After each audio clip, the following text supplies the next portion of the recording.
See, I would love to play Quantum Break. It is on Game Pass, Hmm. but I don't know where I'm going to get 102 gigabytes of space. It's 102?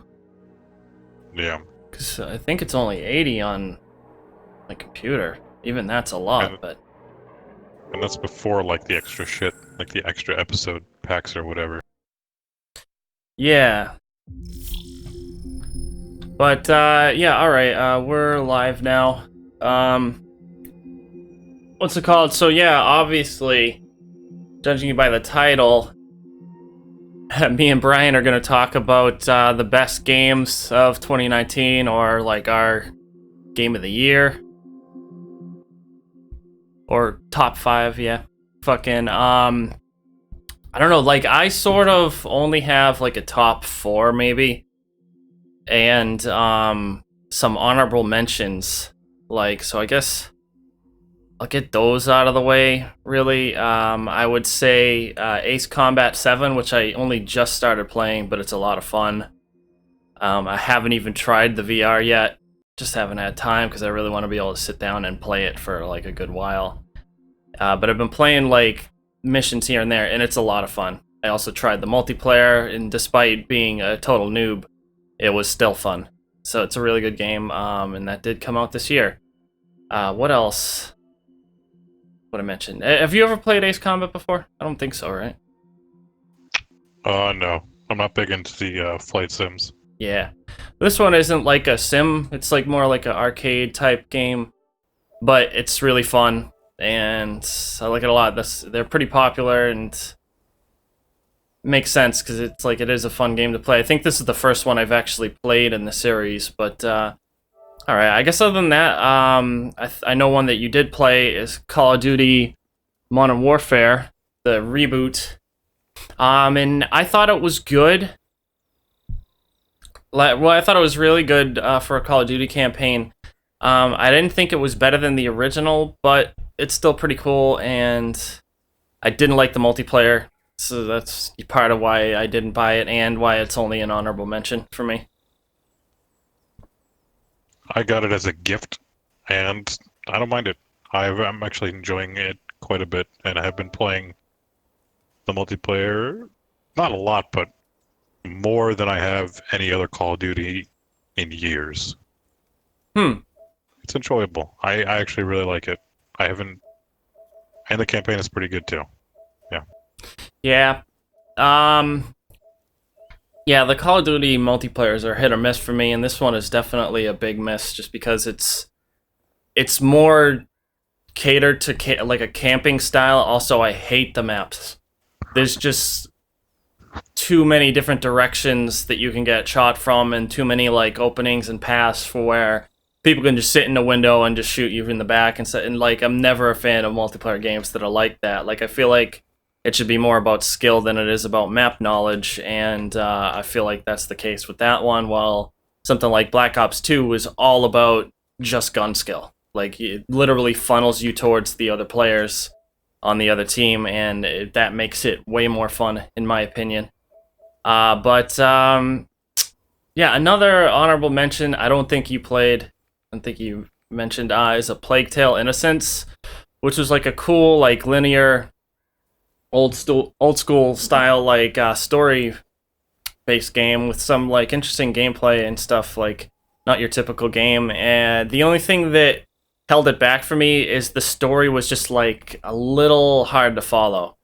I mean, part of it could be with how it was presented, but yeah, I wasn't wowed by the story, and I feel like a game like that is just a single player campaign, it kind of has to have a great story. But again, you didn't play that one, correct? No, but I am have been really curious about it. I just don't know what it is, to be honest with you. I mean, It's I know you take a kid and you lead him away from rats or something, and Yeah, like it's kind of like alternate history where what's up, Alex? And as Alex says, any game on Google Stadia is game of the year because it's on Google Stadia. He's going on with this Google Stadia is the best console joke. But no, yeah, like it's an alternate history where the rats kind of swarm together, and there's some other elements going on that were kind of hard to follow. But it takes place during the Black Plague, and basically the kid is someone special, and there are people after him. Like the Inquisition is after him, especially the leader of the Inquisition. And like I couldn't even fully explain what is going on. It has something to do with like something in his blood or his genetics, and that's part of why I didn't like it that much, because the story was like a little bit confusing and hard to follow. But it's an interesting game. Like and even though it's an indie game, basically the graphics were incredible, and it was like a 10-hour game, which was pretty good. And what's it called? It was fun to play. Like, you know, there's different stuff with like puzzles and like some stealth and like some kind of basic combat. Like I forget what it would remind me of exactly, but it was good. But I just wish the story was a lot better or easier to follow. And I kind of felt the same way about a game you did play, which is Control. And that's my main problem with Control. I thought the gameplay was fun, although some of the like open-endedness of it was kind of boring and grindy. But the gameplay itself, like the combat, was a lot of fun. The destructible environment was friggin' incredible. Like I don't think I've ever seen a game that did it better, because like you can literally break everything in the building apart, and it's like an office building, so there's lots of stuff to bust up, and like even the walls would break apart. Like it's that really cool stuff about Control. Plus, like I also kind of like the weird X-Files vibe it kind of had, and we even have our own like Dana Scully that we play as, sort of. But this one, she has telekinetic powers, which I feel like more games should be able to use. Like Infamous does it, but you know, I've noticed that about Remedy's games is they do kind of tend to borrow from Infamous a lot, because Quantum Break did the same thing, had a lot of powers that were very similar to the stuff you would see in Infamous. So it's kind of a good thing because it's fun to play, but also like there's a little bit of copying going on there, I think. But it was a good game. But yeah, like I just feel like the story was just not that interesting, and there wasn't that much of it. Like it was, I forget how many hours I spent, probably at least 20 or 30 maybe. And there was like maybe an hour's worth of story in it. Like, and you could read a whole bunch of notes and get more, but none of it really told that amazing of a story. And I felt that was the biggest letdown of the game. But I don't know, what did you think? I'm kind of the opposite. I really enjoyed the story, actually. I think I followed a little better. It was some of the gameplay aspects that I wasn't the biggest fan of. I mean, to be perfectly honest with you, like the game kind of scared the shit out of me when I first booted up, because of all the floating people that talk in unison. And then eventually it never got easier to hear, but they actually explained it in the game, and it makes sense. And it was one of the few games where I went out of my way to actually read all the little lore pieces that you picked up, all the collectibles and stuff like that, and it was just really enjoyable for me to follow. And yeah, I definitely enjoyed the destructible environments and how you can literally shoot a wall and get the shards of concrete off the wall and use your telekinetic powers to shoot at the enemies and stuff like that. I thought that was a really cool touch. Yeah. And just a lot of the combat became a little samey for me, with a lot of enemies, and then there were a couple of difficult ones that were just more annoying than like challenging and fun. Like there was that one boss towards the end where it was just so annoying to fight. It was the fridge. I thought the fridge was cool, but are you? Yeah. Oh, you're not thinking about the twin Jess, are you? Oh. No, she wasn't too bad. The scientist. Oh, yeah, you know what? A lot of people complained about that one. I forget his name, but he was one that you saw early in the game, but he escapes, and then you have to fight him later.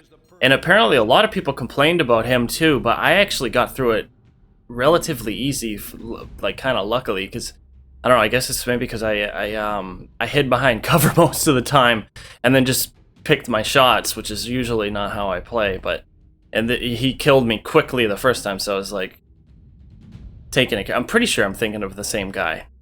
Yeah, that's the one. And there was also because he levitates in the air, and he's just like a normal sized dude, right? But he has really powerful attacks. Yeah. Apparently, a lot of people complained about that one, but I got through it. Luckily, I guess, because I. And I don't know about the fridge, but there was the one. The fridge was the big. It kind of looked like one of the monsters from Half-Life 1 a little bit, and it would break the floor below you, and if you weren't careful, you could fall through. But he also appeared more than once. Like, it wasn't just that side mission that you had to fight him. There were other times. But yeah, that one I didn't think was too bad, but except for the falling through the floor bit, just because the FOV is tight, and as we know from playing Destiny, I have trouble avoiding falling places if the FOV is not wide, or if I'm not in first person. Yeah.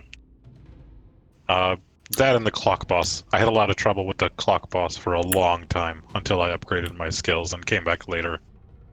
Oh. I had to over level basically before I was able to beat him. I had a little bit of trouble with the anchor boss. I think that's the one that I'm talking about. The 4 platforms and he throws. Oh wait, you're right. You're right. Yeah, there was an anchor, but there were also like clocks everywhere. That's right. Yeah. Yeah, that I had trouble with that one too. Yeah. So, and then all the floating enemies were just more annoying to deal with than anything else because they would quickly dodge out of the way of you trying to fling shit at them.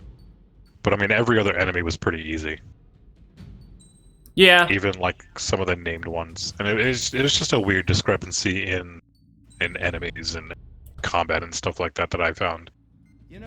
It's certainly not bad. It was on the cusp of my games of the year. I platinumed it. I enjoyed it quite a bit. Just that's one not thing. Not quite there, but definitely honorable mention. That's one thing that annoys me is I didn't platinum it just because of some of the board countermeasures I can't complete because that enemy type doesn't show up after you beat the game. So that's all I need. I'm very, very close to getting it, but like they just don't show up in the random encounters that you have. So I kind of have to wait for DLC or something. I don't even know what. Like you can cancel out countermeasures and get. Well, I think and it refreshes it. I think I did that, and they keep giving me the same like enemy types, or maybe I'm thinking of something else.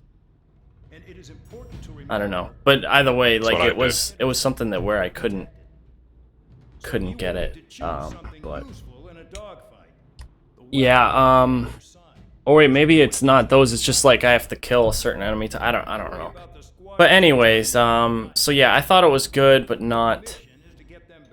It could have been better. Like I thought Quantum Break was better, but let me think. What was the? Oh, there are 2 other honorable mentions I had, and that would be like Resident Evil 2, which I did like a lot. It's a good reboot.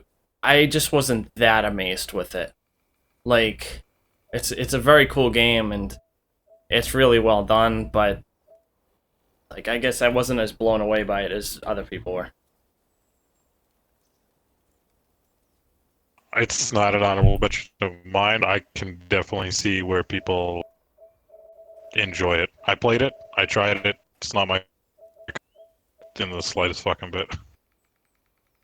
But I enjoyed what I did play until the fucking Mr. X. See, that was my favorite part. That was for me because I find that shit stressful. That was my favorite part. Like, especially there was one part like where I was getting chased by him, and then 2 of the lickers or whatever show up and like sandwich me in a hallway, and I like barely escaped that. Like there were parts like that I just loved. But yeah, no, like it was cool. I also liked playing the second campaign, like as the the what the hell isn't it? Claire? Yeah, I think that's her name. Yeah.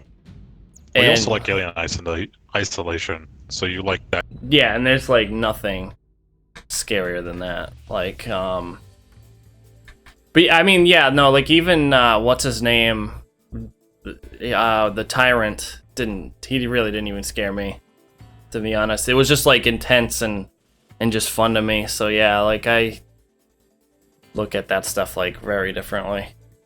I like that sort of thing. It's fun to me, but yeah, I can see how it would bother other people. Yeah, you definitely don't want to play Alien if being chased by something relentlessly and having even less recourse to deal with him.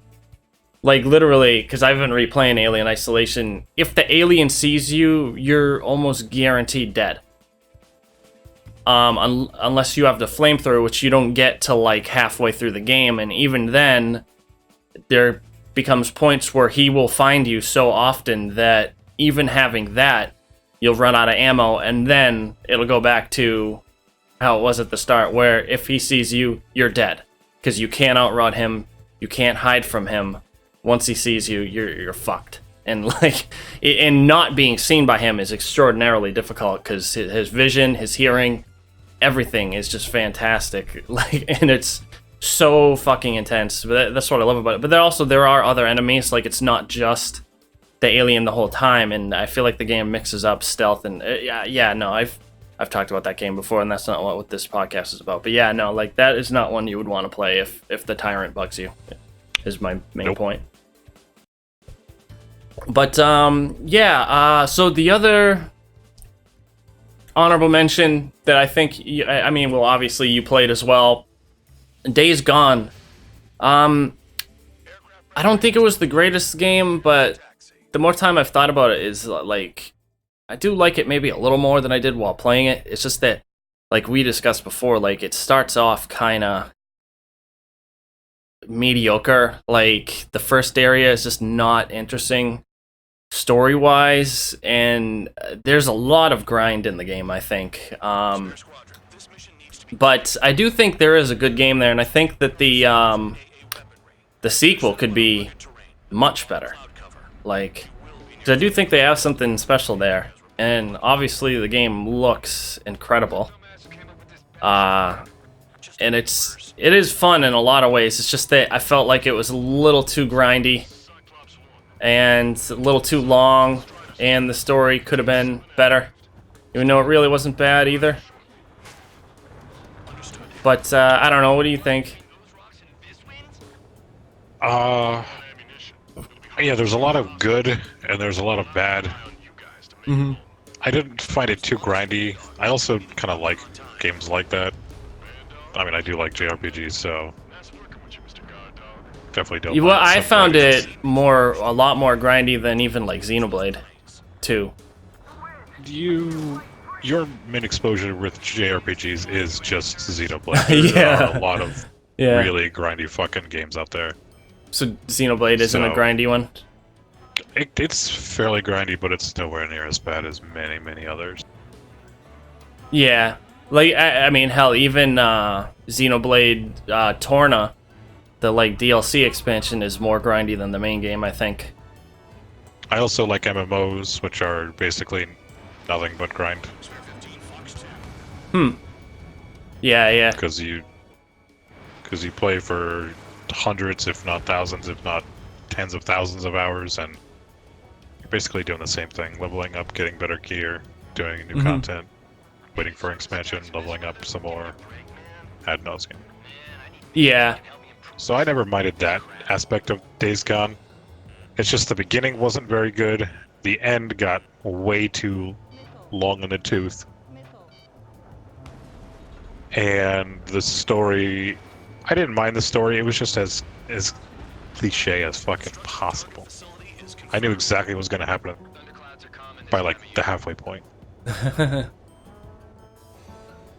Yeah, like we won't spoil it or anything, but there was some stuff that were kind of, you could kind of tell was going to happen, and one of the main things was beyond obvious from pretty early on, I think. Yeah, I thought so too, because it just seemed like it was leading towards it. But That was the first like third of the game. yeah, But yeah, I don't like zombie games, and it was a zombie game that I ultimately played and beat. yeah, it's got nothing on Dying Light though. But yeah, I don't think it's gonna make a lot of people's Game of the Year lists, but wasn't bad either. But I think that it could be really good if they decide to make a sequel, which I think they will because it sold really well. So. And there are good parts of the game too, like actually the hordes were pretty fun. Oh, the hordes were awesome actually. Yeah. They got kind of samey once you got better stuff and equipment, and you kind of basically took them down all the same later on, but in the beginning it was really cool to like tunnel them in, funnel them, and take them down slowly with Molotovs and occasional bursts of machine gun fire and run and reload and all that stuff. That was always fun in the very beginning, especially some of the bigger ones. Yeah, like my favorite was definitely the biggest one. That one was just awesome. Like the story one at the story one. Yeah, well, it's like I think I also kept messing with that one even before it was like a story mission. And like, yeah, no, that was fun. That's definitely fun. Like that is one cool element that they need to bring back, and I think that like not many other games have done anything like that. Like, and there's a lot of zombie games, but I don't think any of them has pulled off something that cool. Like, but yeah, no, that was one thing that like makes the game like worth playing alone, like kind of. But yeah, the game also had a lot of issues. But what's it called? So I think that's all of my honorable mentions. And but what about you? I think some of them might be the same. But what do you got for honorables? Yeah, I'll skip the ones that you already mentioned if they were on my honorable mention list. Yeah. But for me, the main, I have like 2 honorable mentions of games that I started playing. I haven't played more of them, but they just seem really cool, and I'm really excited to get back to them at some point. Astral Chain is one of them, the Switch game. I've played a lot of that, and it's a platinum game. So if you play platinum games, you know what you're getting yourself into. But the combat about that is just really, really fun and a little different because of the way you control the 2 different.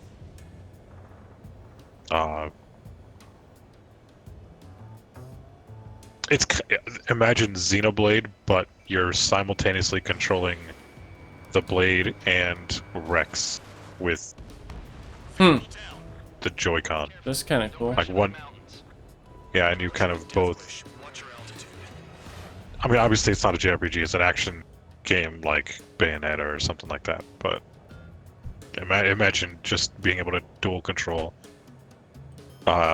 characters that way. It was pretty cool that way. I didn't beat it, but I played a lot of Dragon Quest Builders 2. Honorable mention for me. It was a lot of fun. Much longer than the first one, which is why I didn't beat it, and I ended up another game that I will talk about soon ended up coming out shortly after that, so I kind of didn't make time to finish it. And the last honorable mention is probably kind of shocking, but mostly because of the way it is, and it's not a full-on brand new game, but the Link's Awakening remake. Unlike Resident Evil 2, despite Link's Awakening straight up being one of my favorite games ever, no fucking lie, the fact that it's literally a one-for-one remake of the game, just in a different art style. It would have been on the list, but because it's basically the exact same game, just looks nicer. I'm not, it's straight up remake, but it's still an amazing game, so it definitely gets an honorable mention. Yeah, I always feel like games like that almost don't count. I felt like that way about Shadow of the Colossus remake, although that easily would have been my game of the year. I mean, Resident Evil 2 just didn't was count it. almost a different game, so I can see where people wanted to, wanted to make that their game of the year, and I can respect that. But with Link's Awakening, it's literally a straight up one-to-one the same game, just in a different art style. The way it controls, the way it plays, everything about it is exactly the same as on Game Boy. That's cool. Yeah, I don't, that's some the only people reason I'm even not counting it. complained about the art style, which I don't get. Yeah, Link it's looks beautiful. a little weird, but otherwise it looks way better. So why would you complain? I don't get it.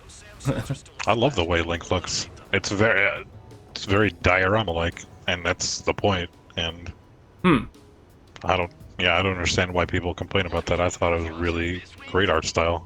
It's Yeah. definitely one of the best-looking games of the year.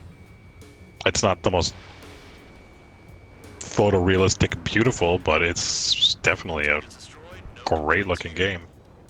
Yeah, for sure. All right. So is that your all of them? Yeah. All right, I'll go with one of my number 4, which I'm kind of cheating because I couldn't include it last year in my list because I hadn't played it yet. But Astrobot, Astrobot, is one of the best platformers I've ever played, but easily one of the best VR games there is, and it's just it's so much fun.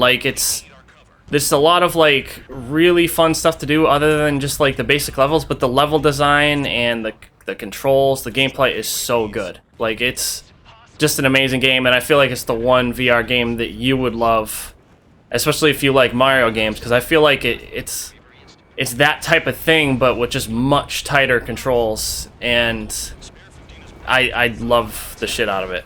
It was so much fun. Also, it's one of the best looking VR games for sure too.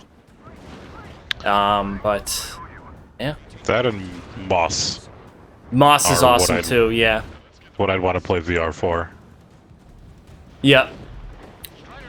Yeah, no, those both are really cool platform. Moss is a little different. It's maybe a little more story heavy, which I actually really liked. But it's also a lot shorter. There's less to it, but it's right up there with it. It's a really, really good game too. But yeah, I don't know. Well, you have 5, right? I mean, my bottom 3 are all fairly interchangeable. So I could just list off 2 of them, because why not? I'll go with the oldest one. Sekiro. I can't believe I'm adding a From Software game on the list, but it's the first that I've ever beaten, and I really, really enjoyed it. I mean, the setting probably helped a lot. I liked Neo more than Dark Souls because I just like that feudal Japan era type of game, and I mean, that's what Sekiro is, absolutely. And I liked the emphasis on parrying versus blocking and dodging as much, which was great. And it's got some really fun, memorable boss battles and encounters. So, great From Software game. If they do more of those, if Elden Ring is more like that than it is Dark Souls, I'm all for Elden Ring. I wouldn't say I'm a From convert, but just something about that game really just spoke to me, and I'm totally okay with getting more. Yeah, I hope Ghost of Tsushima is really good, and I think it will be, because that setting is pretty cool. Oh yeah, I was in on Ghost of Tsushima from day one, just based on, again, that setting. Yep, and they made a pretty awesome little dynamic theme for it too. But Yeah. yeah. All right, what was your next one? Real quick, I have one more honorable mention that I totally forgot about. I'll just make it really quick though, because I started talking about Sekiro, and that's Star Wars Fallen Order, Jedi Fallen Order. Yeah. I haven't beaten it yet, but it's a really great Star Wars game, and it's single player, and it's EA, and it's got no microtransactions, and it's very confusing, but the story is great. The characters are pretty great. It just feels like it feels like a good Star Wars movie, which we haven't been getting too many of lately. Yeah. All right. I haven't seen the Rise of new one, Skywalker. but I've heard that people don't like it. Yeah. Which is, we'll see when I see it in like a year. But it's just really good, and I turned the difficulty up to hard, so it kind of plays like Sekiro as well, because it's got a heavy emphasis on parrying and blocking versus dodging with the combat, and it can be very difficult, and it feels that way because of the way it plays. You go to a checkpoint, that's where you level up. If you die, then you go back to that checkpoint. You got to go back to the enemy that killed you to get your experience back. Every time you use a checkpoint or a meditation circle like a bonfire, it respawns enemies, so that's why people make that comparison. Great game though. I haven't beaten it quite yet, but great. That was an honorable mention. Forgot about it. Moving on to my number 4, Outer Worlds. The Outer Worlds, the Fallout-like Obsidian RPG that just came out a couple months ago. I've played the shit out of it. I really enjoy it. It's not as obtuse with crazy branching paths, Yeah. quite like Fallout New Vegas, which Also, I never the minded. gameplay's better. Yeah, the gameplay is better. It's tighter. Yeah. It's less complicated, I think. All in all, it's a really, really good game. Which is why I am interested in playing it, even though I hated New Vegas and was like not at all interested in this game until I heard all of these things about it, and the fact that it's way shorter, like 15-20 hours instead of like 100. And now it's free on Game Pass, so it's like I've already got it downloaded, so I am gonna play it. And the companion characters are awesome. They're hilarious. Yeah, that's definitely awesome. Because unlike, I don't remember with New Vegas if you could walk around with like a party, but in this game you walk around with, you could go by yourself, but why wouldn't you have a party of people with you? And there are a couple characters that are just hilarious and great to be around. And they have good side stories, which is always enjoyable. So yeah, Outer Worlds is my number 4. You could have done that sooner. Want to understand the enemy. Yeah, I definitely look forward to playing that one. But did you have another one? Spare 10 lost. Or was that your 3? That was my 5 and 4, and another honorable mention that I forgot about. Spare squadron. Oh, okay. Provide support for Cyclops and Strider. Keep the bandit off. Oh, so now we're up to 3. Yeah, okay, so I guess I'll go with my 3. And my third one is Blood and Truth, another VR game. And this one is my favorite VR game, for sure, which says a lot because of how much I love Astrobot and rave about it. But, like, both of those are not only just great VR games, I think they're some of the best games of the past 2 years. They're just really good, but Blood and Truth is like you being thrown into an action movie with like British gangsters and stuff, and like there's so many things that it does well besides just the shooting. Like I loved everything about it, and like the cool environments it puts you in, and like it does not just give you a cool game where you can do drive-by shootings or like car chases, which are all epic, not to mention crazy gunfights with like slow motion and all that. It like also does like other cool little things that are just really fun, but also the story is awesome. The actors are awesome. Like everything about this game is amazing, including the graphics, which I think it's the best looking VR game as well, graphically. Like it's just so much fun, and there's zero like I couldn't even come up with a negative if you asked me. Like I love everything about it. Even has a little bit of platforming that's super fun. Like it's just a brilliant game, and it's like despite using the move controllers, which I am not a fan of, because the tracking is not good. You don't even notice it in this game because they like managed to compensate for its issues enough to where you just play and just enjoy it, unlike a lot of the other shooter games on VR, which I don't think do a good job at that. And yeah, it's amazing. Like I love that game so much. Like, and I hope it gets a sequel, and I hope it just sells more because like I know games like Beat Saber are doing really well, and I don't understand why, because the music in that game is fucking trash. But this game is a million times better, in my opinion, and just the best. I love Blood and Truth so much. And it's actually kind of based off, like, because they did, like, that VR Worlds thing, which was kind of like a bunch of tech demos put together. And it was, like, the London heist one, where you get into a car chase. There's also, like, a couple of gunfights inside of, like, a bank or something.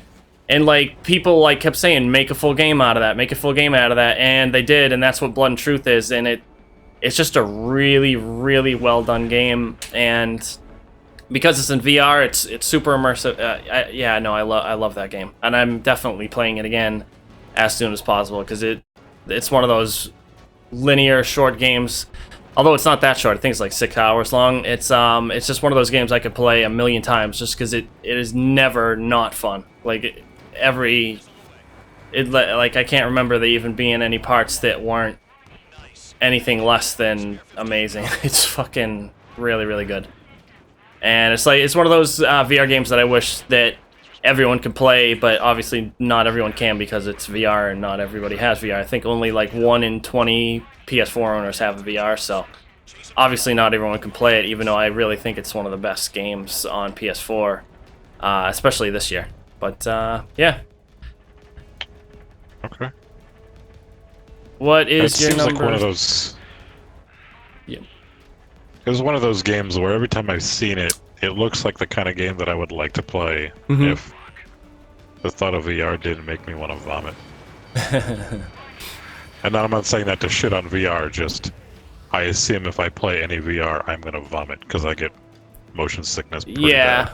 I guess one of the good things about it, especially for people like you, which actually didn't bother me because usually it would, is there isn't free movement. Like, you kind of go from place to place.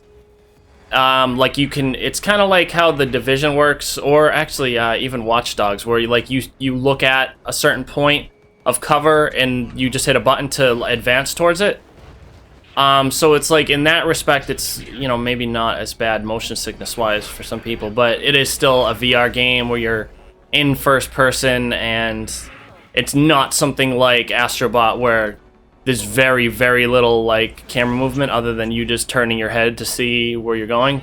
So yeah, that might be, it still will probably be worse than Astrobot or Moss as far as like motion sickness. So, but yeah, it is super fun. I briefly saw someone playing, I think it was Astrobot, and even that, just watching someone play Astrobot just made me think, oh man, this would be terrible to play. I mean, it looks fun, but I just don't know if I'd be able to do it and handle it. I think you would, except for maybe some boss fights, because there are some boss fights where you kind of get shook around, but most of the time it would be just like Moss, where there's very, very little movement from the player, so that you'd actually be okay. But yeah, I don't know. I guess you'd have to like try it out to know, but probably won't get the chance just because it's not like the VRs are just hanging around that people can use, Yeah. unfortunately. Yeah, that's one of those things I would never buy unless I had a means of being able to play it first to see if I could even handle it. Yeah, for sure. Which is unfortunate because it's also one of those things that you really can't understand without playing it. Like, it's one of those things that you truly have to see to believe. Like, I did personally, and I always believed in it. But even I had no idea what VR was actually going to be like until I actually got one and tried it. But luckily, like, even though I do actually have motion sickness in cars a lot, like, luckily I don't with VR. At all, really, except for Resident Evil 7. That's the only one that gets me. Just because the first-person nature of it and how you're often in cramped places, and for some reason when I'm in, like, cramped areas, it affects me a little more. Like, if walking along a wall, for whatever reason, triggers the motion offness a little bit, and it adds up over time to where I can actually not feel too great after like an hour of playing, maybe. But it's only that one game, really. Plus, it's not scary enough, and I think it's overrated. Even though it's one of the, it's a full game in VR, I still think it's overrated. Nowhere near as good as Blood and Truth. Should be scarier. But okay, so yeah, what was your number 3? Yeah, my number 3 is Mario Maker. Oh, cool. Yeah, this was definitely the year of Nintendo for me. I mean, there were a lot of pretty good PlayStation games, but there were just so many great Switch games that came out this year. I played the shit out of some Mario Maker. I looked at my playtime on the Switch, and it's like, I have to double check because I was even surprised at how much I played it. It was something like 70-something hours, and it came out in June. Mhm. It is one of my most played games this year.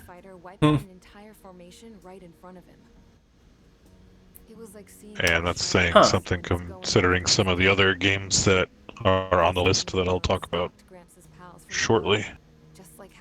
All the talk of Switch and most played games of the year reminded me of an honorable mention that really shouldn't count, but Grid Autosport. I mean, it's a game from 2014 that I really never played until it came to the Switch.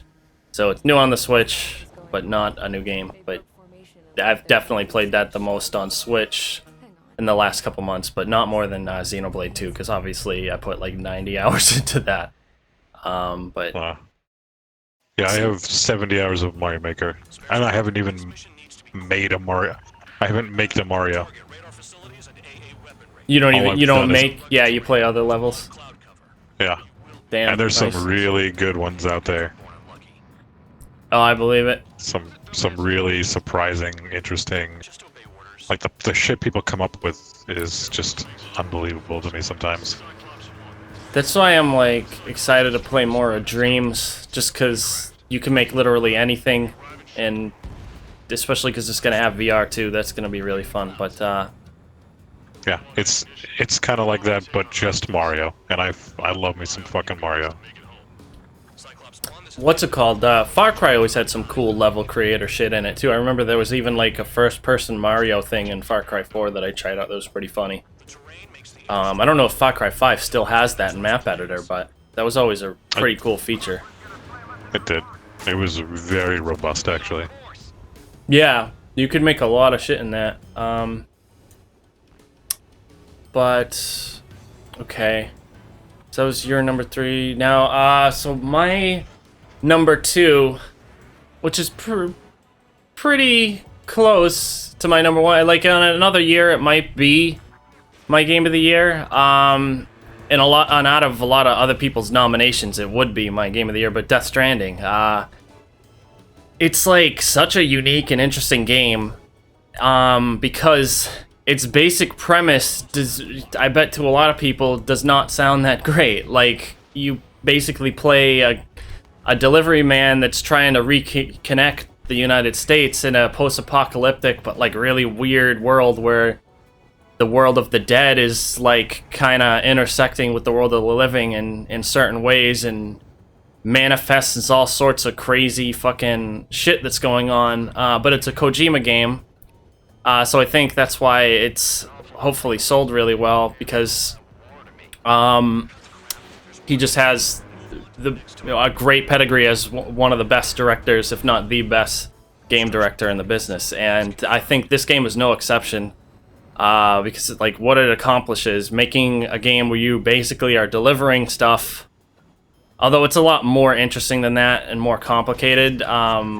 Just the fact that that's the basic premise of it, and it still manages to be super involved, interesting, and fun, says a lot. Also, the story is awesome. I won't get too much into that because I don't want to spoil anything, but it goes some places, and the ending is really awesome, and it's just like it's not as confusing as some of his other games. Like, even though I never found Metal Gear that confusing, it's still more coherent than that even. But yeah, what was I about to say before that?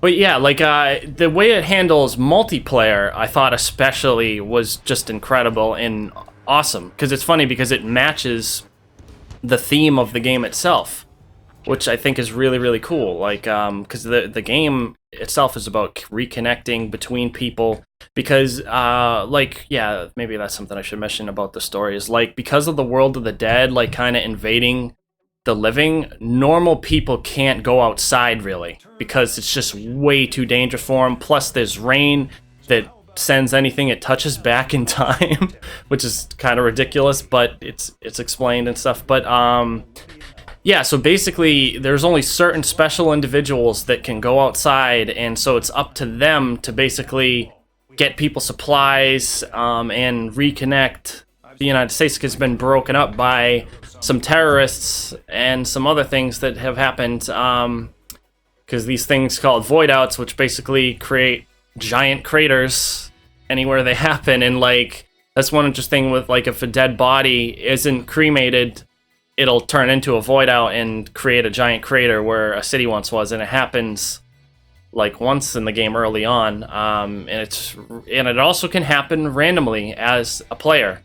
If you like get caught by the BTs and then fail to beat the little BT boss or escape the area, it'll create a void out in that area, and you'll literally see a big ass crater on that portion of the map, which I thought was amazing, because it's like it's literally changed the map of the game by what happened to you in the game. Like, the events, it's like you have real control over the world, it seems, at that point, like a real effect on it. But also, yeah, back to the multiplayer bit, the multiplayer is basically asymmetric multiplayer where players can help and be helped by other online players, but you never see each other other than little holograms and stuff like that. And I just think it's awesome because it makes it more fun knowing that, like, you're getting help from other players, seeing, like, the person's name on the structure. You can give it likes, like a social media type thing. But then you can also, like, rebuild roads or make bridges and key places to help other people. And then you see when you're getting likes for that stuff. And I just think it's a really interesting way to do multiplayer. Like, the most interesting since, like, Journey. Back in the day, which also had a different and interesting multiplayer concept to it, but it's just a super fun game, and surprising considering the basic premise sounds like boring to a lot of people, and understandably. Like, if it wasn't made by Kojima, I wouldn't have had as much faith in it, or maybe even not have bought it, just because like, also because money was a little tight around that time because I just moved into a new apartment. But it's just like the idea, it doesn't sound that crazy interesting for a $60 game. The one complaint I would give it is that it's too long. Like, I wish it was more focused.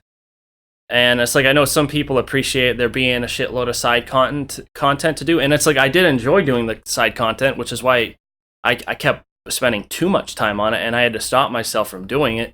So it's not like it's bad side content. It's just that I wanted like a more focused experience because I feel like it's more easy to follow a story and more easy to get immersed into a story when it's not 60 hours long, which is the same problem I had with The Witcher. It's like, even though the side content was fun, it was just way too much of it, and it detracted from the main story in a huge way. Also, there were parts of the main story of The Witcher where that were pretty shit. That were just fetch quests, and I hated those bits. Even though some of them did end up with a cool, like the story with the Baron, I thought was really cool. But it's just like the actual process of going through his section of the game was so painful. But like, this game has less of that, even though basically the whole mission structure is, for the most part, like kind of fetch quests, sort of. But it's just more enjoyable to do and feels like way less of a chore to me, at least. But I do feel like it would have been better if it was more linear, less spread out, and also if the dirt bike that you can use wasn't hampered by horrible physics, where you can be going up a hill, no rocks or any changes in elevation in front of you, yet you'd still just stop on a dime as if there's something there. Like, there was many times where that just drove me nuts and even caused me to rage quit the game once.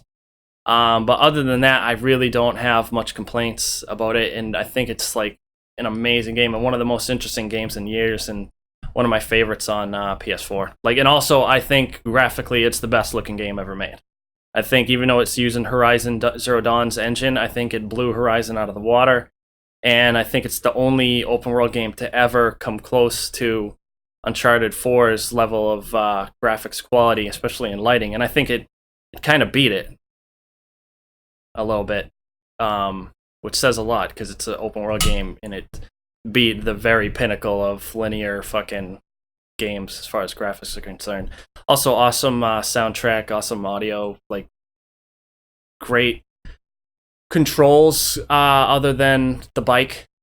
Like, even though the stumbling can be a little annoying, the actual controlling is very responsive as far as controlling Norman Reedus. It's like your stick is directly connected to his motion, and I always like that about Kojima's games. Even with the whole I think the stumbling thing does go overboard a bit, but otherwise I always really like the controls of the game. Although I do think that the animations, they appear like a little gamey. I feel like that might take away a little bit from the immersion of the game, but otherwise I love the game, and it's close to my number one, but my number one is like would have been game of the year probably the last 3 years. So, 2 years, sorry. So I'll get to that later, but I don't know. Do you have anything to say about Death Stranding? I know you haven't finished it, or what was your number two? I haven't played much of it. I can see where a lot of complaints lie. I can also see where a lot of complaints are far overblown. Mm-hmm. I don't want to say it's not the game for me. There are parts of it that I really enjoyed playing. There are also parts that are just really obnoxious that make me not want to play it. The story makes me want to play it and just slog through. I don't even have to question the fact that it's a Kojima game, so it's going to be a hell of a fucking story. Mm-hmm. That'll make the journey worth it, but just some of the gameplay is just not fun to me in the slightest bit, so it makes it hard to go back to it at the moment. Like, the stumbling is annoying, the finding your way through certain areas during a timefall surrounded by BTs, and if you fuck up then you get caught, and that shit was more annoying to me than anything, and some of the stuff that makes you backtrack back and forth was kind of annoying, to go to places that I'm only in the very beginning of the relatively beginning of the game. I got past the first area, saw a bunch of story, fought a real boss, so I'm past all that. But I feel like it gets better, at least with a lot of the stuff, like the stumbling. especially like you once you get the and you very early in the second area, you get the power frame, like as far as your suit, that makes it so that you're not stumbling constantly. And then even later in the game, you get an all-terrain suit that makes even so you're stumbling even less. But then what was the other thing? Oh, the backtrack. Like I did kind of feel that in the first area, but mainly because you had to walk at that point. Like, yeah, like the whole walking. That's when I felt like the whole back and forth was annoying. But in general, I definitely enjoyed the gameplay a lot more than you did. It sounds like, but Yeah. although it does like get more fun the more you play, just because the more things you get and more things you understand about the game and the more areas you open up, even though when you do open up a lot of areas in that second area, you're still not even close to done. Like I feel like when you first get there and you make it all the way down to the city in the south, that's only like halfway, actually, because there's a whole another area on the other side of those mountains that like takes probably just about as much time to complete. So it's like that area is pretty long, which is one of the things I didn't like as much about the game. But I do think that the gameplay gets a lot better and more interesting, and also more things happen story wise, and like you get more gear, obviously. And then at a certain point, you get the zip lines, which I think you're gonna like a lot because they make things so much easier. Yeah, it's definitely on my list of games to play. I mean, like I said, I have faith in Kojima to deliver a great story, and the story that I've gotten so far has been very intriguing and makes me want to play more. But the gameplay makes me not want to play more. But yeah, maybe you need to it. just get over the hump with it, and then you'll start to enjoy it more. But yeah, no, I mean, right from the start, I definitely enjoyed it more the most. Like I wasn't like super enthralled by the the gameplay right off the bat, but I did like at least enjoy it. Like I kind of like some more relaxing types of games, like in that way. Like I'm not like I don't like dislike it when a game is like, you know, expects you to be more patient and like just kind of go with things. Like, and I feel like that's what this game does. It very much wants you to just get immersed into the world and just go with it. And I have like zero issues with doing that in most games.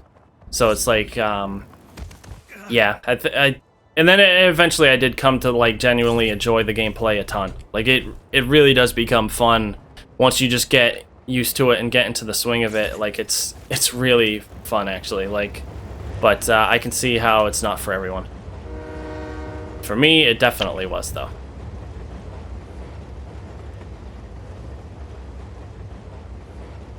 One day. Yeah, hope so.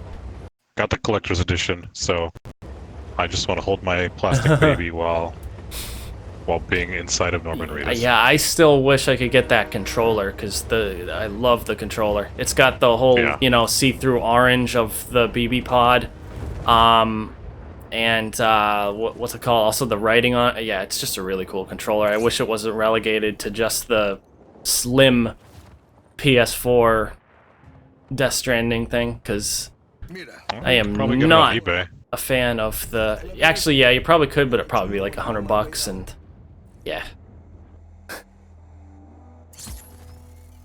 I currently don't need a controller. Like I'm using the current one I'm using till it dies, and then I'm gonna switch to my brand new one from the PS4 Pro that I bought like a year ago.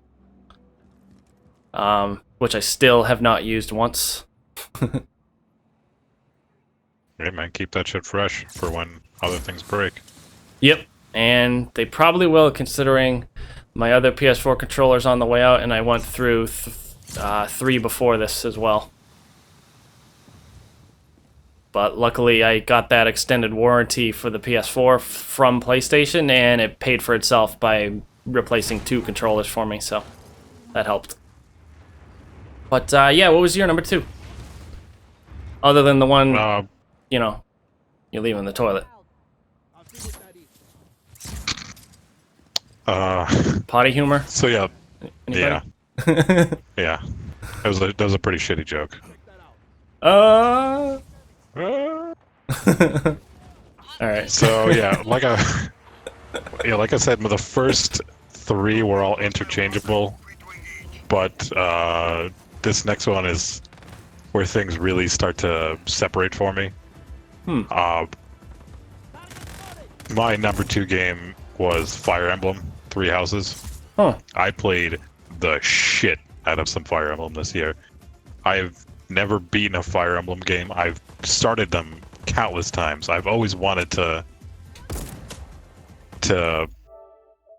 get through them, but some of the time they're dense and long, and I wouldn't say a slog because the stories are all really great, but I don't know, something always just comes up and I could never finish one. But that changed this year when I played Three Houses, and man, the story in that game is great. The battles are so fun. The characters are all really, really great. Even though Fire Emblem is known for having memorable and enjoyable characters, the ones in Three Houses just take the cake for me because they're like super personal. The story revolves basically around you becoming a professor in a school, and you pick a house with all different students and different backgrounds and stuff like that. Like you have the richer imperial nobles who follow that sort of caste of class. You have the commoners who are just, your everyday folk, who all have varied stories, and then you have like the religious sect of characters from that part of the world that very closely, or that's just very religious, and it creates all these really dynamic and different stories and places and people, and you get to pick who you kind of align with, and that radically changes the story throughout the game. Obviously, with the name being Three Houses, it ends up being like part dating sim, part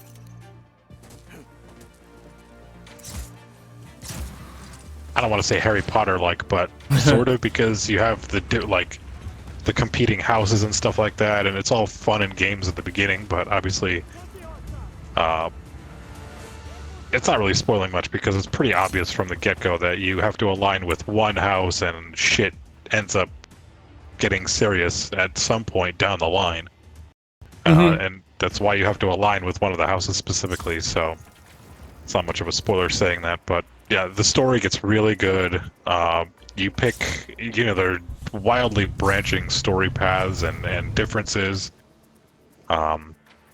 based on decisions that you make. So there's basically like 4 stories in the game, which is great. Like I said, the characters, even the ones that aren't part of your own house, a lot of them are really fun and interesting. And it was a really long and dense JRPG that I beat and then went back and started playing again to get more story out of it with different characters. Yeah, I have a lot of time in that game and I love it. I am excited for more content. I bought the season pass pretty quickly. I'm super excited to play more of that DLC when it comes out later this year. I'm excited to play the game again at some point to get the third house's story. Once I finish the second house's story, and then there's even a non-house related fourth story that you can get. So there's just so much to do and play and see. And it was all really, really enjoyable. Yeah, my only problem with it is like it's kind of like a tactics type game, right? Yes. Yeah, that's like literally my least favorite type of game, pretty much.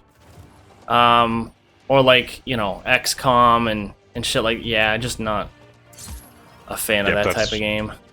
It's very similar to what these games are. Like I can do the turn-based combat, a little bit, even before the tactics is just a bridge too far for me. Yeah, it's Which is definitely not everyone's cup of tea. unfortunate because it seems cool, but I'd be more likely to play Octopath, which would like to at some point. Octopath. It's just like one of those games that it'd take a long time, and I still have a few games on Switch that I have to play Yeah, as Octopath well. So. is much more turn-based JRPG. Yeah, I played the demo So- at least, so I know that I can at least have fun with that, even though I'm not like the biggest turn-based fan either. But it's like I can at least play that. Like, and one of these days I'm gonna have to play Final Fantasy VII too. Which actually, is it still on sale on Switch? Maybe I should get it, since at least there I can Think speed so. up the gameplay and also take out the random battles, so I just get through it quick. Because I really just wanted to play it for the story, even though, like I mentioned before, it got spoiled for me, which really pisses me off. I hate spoilers so mean- much. But yeah, yeah, it seems cool, but not the Hey, you game could for also me. go Even for- less so than Death Stranding is not the game for you, probably. Well, it's not even that Death Stranding is not the game for me. It's just some portions of it I really don't like, and some portions I know I will like. And Yeah, it's just getting trying to through. meet in the middle between those two. Yeah. Yeah. I hear you. Also, if you're going to play Final Fantasy VII anywhere, if you even care about that sort of thing anymore, Switch is always good because you can take it down while playing, but it's a pretty easy platinum on PS4. Oh. Yeah, I don't think I would. Like, it's one of those games where most likely I'll just want to get through.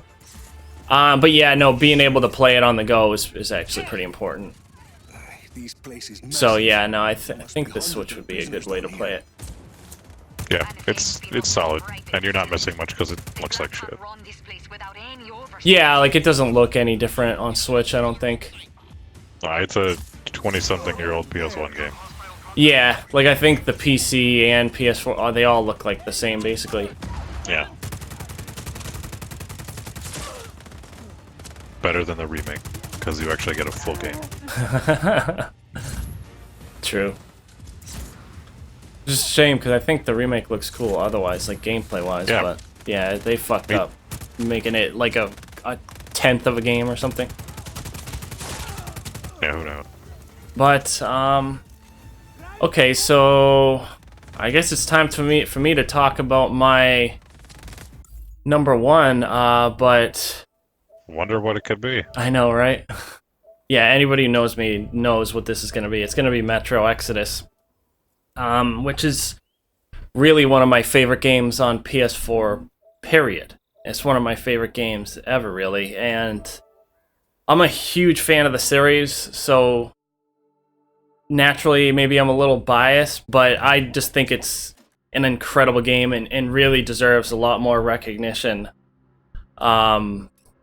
Like as far as Game of the Year talk. Just because there's so many things that are just incredible about it. Like, I don't think any game does atmosphere anywhere near as good. Like, I play a lot of, games that do really good atmosphere. It's something I love about games. Like, Alien Isolation does it really well. The Last of Us, like, there's a lot of games. I really appreciate the atmosphere in games, and I feel like Metro just blows them all out of the water completely. Just like, and it's also incredible about immersion. I think other than VR games, I don't think there's any game that's more immersive. Like, everything it does, like as far as like, upgrading equipment, finding your objective, it never takes you out of the game. Like it's not like a pause screen like it is in some game to do crafting or to look at your map. Like it's all present. So it's like if you need to do anything during the gameplay, you need to actually think about where you're doing it and go find a place to do it. Like if you're in the middle of a fight and need a medkit or something like that. But at the same time, the crafting resources, like it's also pretty simple because it's just metal and chemicals. But you have to manage those really closely, or you'll learn the hard way that you might not have enough for something else that you need if you use too much on to make bullets or Molotovs or stuff like that. Like, so it really involves the player, but also the world itself, it feels like it's affected by the player. Like, there's certain points where, you know, you have choices. You can kill enemies or just knock them out. There's all other times where people surrender. You can you do the same, or you can just leave them there. There's even a time where, like, you knock an enemy out after going through, like, a whole, like, outpost.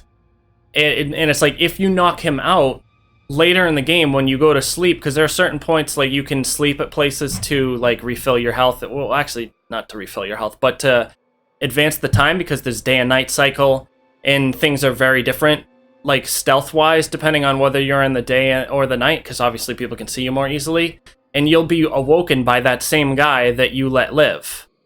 And if you killed him, he wouldn't show up there. But, like, he also gives you a side quest. Like, that's another thing the game does really well, is, like, the side quests are done organically through gameplay. It's not like you're just given a list. It's like you might have a question mark on certain parts of the map because of something someone mentioned to you. And as if you want, you can go explore that. And that's the other thing the game does incredibly well, is the exploration. Is because it was always a linear game like in the other games, but this one has expanded it to be almost open world, where you get to 3 chapters where the maps are just gigantic, and it's almost like an open world, but, like, the environments are really cool. Like, I really love all 3 of them, but especially the first 2. Like, there's the desert, then there's the big winter, like, river one, but, like, what was I talking about before that? But yeah, the exploration is, like, it's always rewarding, because, like, the way you get upgradable, like, equipment or better equipment is by exploring. So it's like, if you explore places and, like, you see places that look interesting, there's not, like, a marker on the map like, oh, this place is this place is that, and you might find this or that, with, like, some other open world games do, which I find, like, kind of boring. Like, this game doesn't hold your hand, but at the same time, if you use common sense, you're rewarded. And but yeah, exploration, like, that's often how you find gear, or depending on your actions, like I mentioned before, like freeing certain prisoners, they might tell you where a certain piece of gear is, or even give you the key to one that would be normally locked up for you. Like, and it's just stuff like that that makes the game really fun to play, and plus I think the combat is awesome. Like, you feel, like, weighty, so it's not like a Twitch shooter, and I don't think you would ever want it to be, because that would just be less immersive and feel like less like a game you have to survive and more like a game that you just have to beat. Like, I feel like it goes out of its way to not feel gamey, and just give you an awesome immersive experience that's really, like, unlike any other shooter, I think. But also, the story is awesome. Like, I'm not gonna say it's, like, the best story in the, I still think 2033 has but that's, like, the original. That's the one that sets everything else up, and I just love that story. Also, like, I've, you know, listened to the audiobooks, and yeah, no, it's like, I love that story, and just, like, also the reveal at the end of that game was really special too. But this one is, it's right up there with the other 2 games story-wise.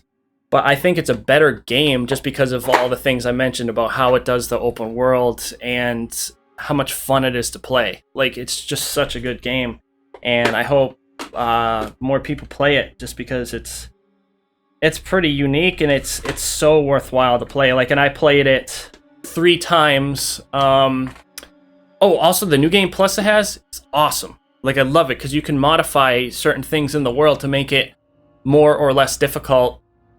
And it makes it a lot more fun because it makes it different each time, and especially if you're playing it on Ranger Hardcore, it really helps because you get to keep your weapon from the previous playthrough, which makes things a million times easier. Like, well, otherwise Ranger Hardcore would actually be very difficult.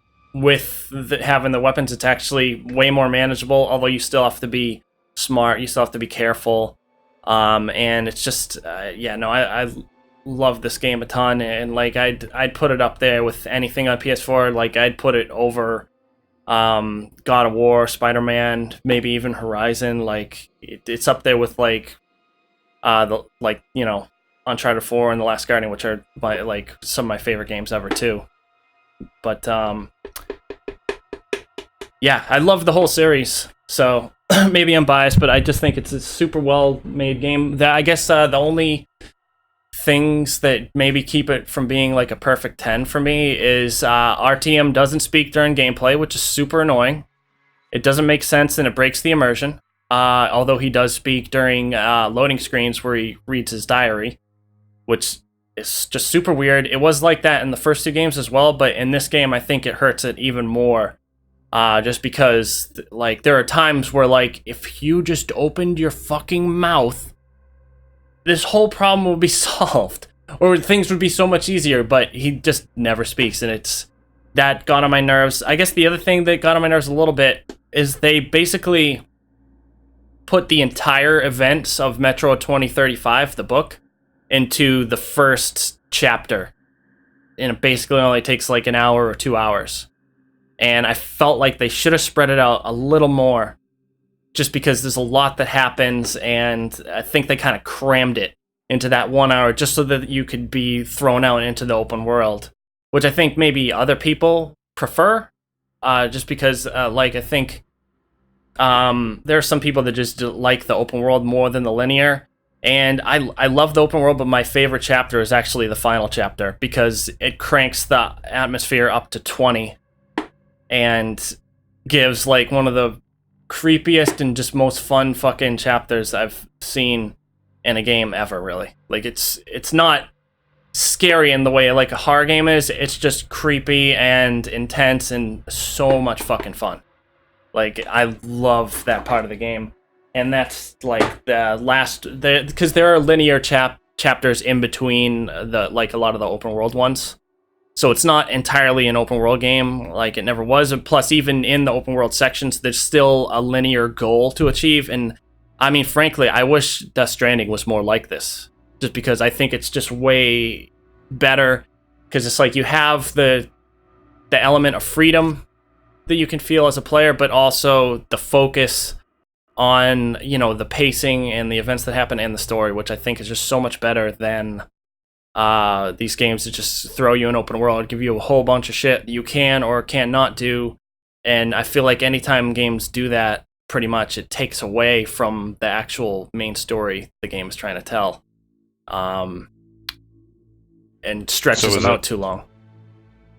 Is it chapter based so that you do like chapter 1 and that's linear, and chapter 2 and that's linear, but chapter 3 is open world, chapter 4 is linear, and you can't go pretty back much to like the open world part? It's just straight ahead with hallway. I mean, not really, but hallways followed by a giant area, back to hallways, back to giant area kind of deal. Yeah, pretty much exactly. Although there are like linear sections within the open world, like there are times where you have to go through a base in a linear fashion in the open areas. Right. And like depending on what you do there can also weigh heavily on the ending of because there are two endings like the other games. And it depends like on certain things you do during the game in each chapter, but especially the open chapters. And like, yeah, that's the other thing I didn't entirely mention. Like I mentioned that you have choices of whether to kill people or to not. Like there's even also another interesting thing where if you see people in the world, you can approach them with your gun holstered. And if you do that, they'll actually talk to you, even though they don't trust you, instead of just outright shooting you. And like that's another interesting way that the player, like you're involved in the world. It's like you have agency over the game itself instead of like a lot of other games where it's just kind of like you get what you get. Like you don't have any real effect on the events that are going to happen. But yeah, no, there's the karma system like in the first two games where depending on how you do things is like going to tell you like how the end, it'll affect the ending basically. And it gives you notices on like, and it'll even change dialogue from other characters, because that's the other cool thing about it is there's lots of dialogue, because there you can go to, you know, your kind of home bases in each area where most of the group is hanging out, in the Ural. And like, For 20 you know, years you we can fought talk in to all them. There's like a really awesome cast of characters in this game. I think more so than the first two, that you can or cannot get to know better. Like, because you can sit there and literally listen to them for, you know, 5 minutes, like if you want, or you can just leave and go do the next thing. And I like the first time I played, especially, I sat and listened to every single thing that I could, and it was just a lot of fun. Oh yeah, there was other things and like information that you could catch just by tuning a radio, like, which I thought was really interesting too, because there's like a radio you can tune. There's not much out there because it's, you know, post-nuclear wasteland, but there are things that you can learn about things that had happened before, or things that were gonna happen, just by messing around with the radio and listening to what people are saying. And I thought that was another really cool element of the game that it's just oh, and the other thing I'm being reminded of now that was bad about the game is the loading times are horrible. They're almost as bad as The Witcher 3, but luckily once you're in the game there are no loading screens except for when you die. So, and which doesn't happen too often if you're, you know, decent at the game, which I think most people would be. It's really not that crazy difficult of a game. It's just one that where you have to learn how it works and not just play it like it's a Call of Duty game. Like, you have to be, you know, considering your actions, or you can die very easily and run out of ammo easily, or like, yeah. But if you know, keep all that shit in mind, it's actually relatively easy game, even on the hardest difficulty, especially with New Game Plus, which, like I mentioned, you get to keep weapons from previous playthrough, which some of them are so overpowered, it's not even funny. But yeah, love the game. Okay. It's one of those that's definitely on my list. I played Last Light, and I never played 2033 because I didn't have a PC. Yeah. Or, well, I or have a 360, PC, but Froze anything Right. off yet, darling? I just also don't want to play Here, games on. let's warm you up a little bit. yeah. Well, there is also Not the a fucking Redux asshole. collection now What do too. you think our chances Oh, of I Diamond Tower own it, High actually. are? Oh, I just cool. haven't gotten around to playing them again. It's Yeah. the only They're on my thing list, and father's Exodus is on my mind. list. They're 10 It hours, but Exodus is probably more like 30. So you could probably bang out those The life you with have relative ease. always But yeah, dreamed Exodus of. you definitely have to dedicate some And time to. think, It's 20 if you go through it quickly and don't explore everything. But if you play it like I do, 30 hours, easy. And I did it 3 times in a row earlier this year, so. And I enjoyed every second of it. It's one of those games like Crysis 1 that I can just play over and over again and enjoy every time. Just because it's, yeah, like it really makes the player feel like you're in control, and actually it just gives you so many options and so many different ways to do things. It's just really fun. Plus the graphics are incredible. Like, I feel like it's right up there with Death Stranding, even on PS4, which doesn't have all the ray tracing stuff that the PC version has. It looks absolutely stunning on PS4 Pro. But yeah, I think it's free on Xbox Game Pass, so that might be a way to play it. It is. I'd rather play it on PS4 though. That's another Yeah. like 100 gigabyte. I double checked. It's like 80 or 100 gigabytes. That's a room I don't have on Xbox. I only have the 500 60. stock. It's 60 on PS4. Oh, maybe it's 100 on Xbox One X or something, but should only be 60 on Xbox One S. Although I don't know Well, why it would be You bigger only have one on, download. because maybe they have the stupid 4K textures, which really don't even make that much of a difference. But yeah, on PS4 it's 60. Are you alright, Artyom? I'd rather play it on PS. Yeah, especially you got PS4 Pro too, so that helps. Although this is one of those games where you really want to play it in HDR, but Someone's roadblock. yeah, I don't have a TV. not yet. Yeah, because its HDR implementation is as good as any. It's just the perimeter guard. They could have put anyone there, even women and children. One But day. yeah. But all right, what's your number one? This- I was expecting to run into them much earlier. So my number one is cheating just a little bit, it's not its own game, This looks peaceful. but it is still Church. unquestionably the best gaming experience I had this year by a fucking mile and a half. Get there I and mean, there's find out what just you can nothing about that came even bridge. close to Taking a prisoner would be how much I ideal. enjoyed this game, and it is Anthem? the Final Yes, Fantasy. sir. May I go with Artyom Yes. too? No, until we figure out our situation. Yeah, I know. Shadowbring. Yeah, Shadowbringer. I knew it would be that. Two can handle themselves Yeah. just fine. I mean, I played When can you get the Aurora running I- again? the shit out of it. I'm still playing it. The story is fantastic. I mean, just Get to it then.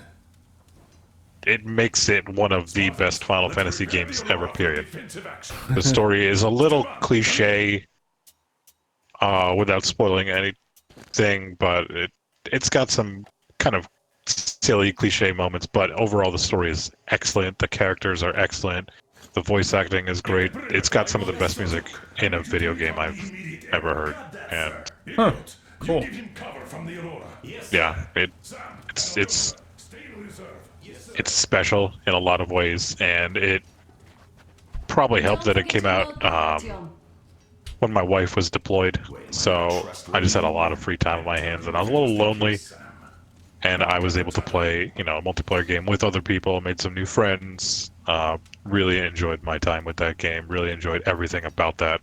It's an excellent game to begin with, and then everything else about it just made it even better than what it was. So, I mean, I don't know what else I can say about it. Like I said, it's a little weird because of the whole manual is inside. an expansion to an MMO, so it's kind of like glorified DLC, but the story still took like 30 or something hours to get through. Huh. So I mean, it's a full game in its own right, easily. Well, that's And Yeah, I gotta say, that was like one I bet it would have been on like more people's lists if it like was like an actual game, but just old man. I don't know, the way it sounds, it pretty much sounds like a game. It's just like with these MMOs, it's like a sequel is just, that's what an expansion is basically. Even those who speak our Like, Yeah, I mean, in the way that Forsaken was kinda like a sequel to Destiny 2, Red War campaign is like that type of thing. I mean, Serve the enemy. it's even Enslaved or more something. complicated than that in a lot of ways. Going down. To the story started in the previous expansion, so you kind of had to play the previous expansion to its finality, and that set up the story of Shadowbringers. So it's and that's just what Final Fantasy does with its expansions. It's what it's been doing, and I don't know. I'm a little more used to it. I'm a little more used to the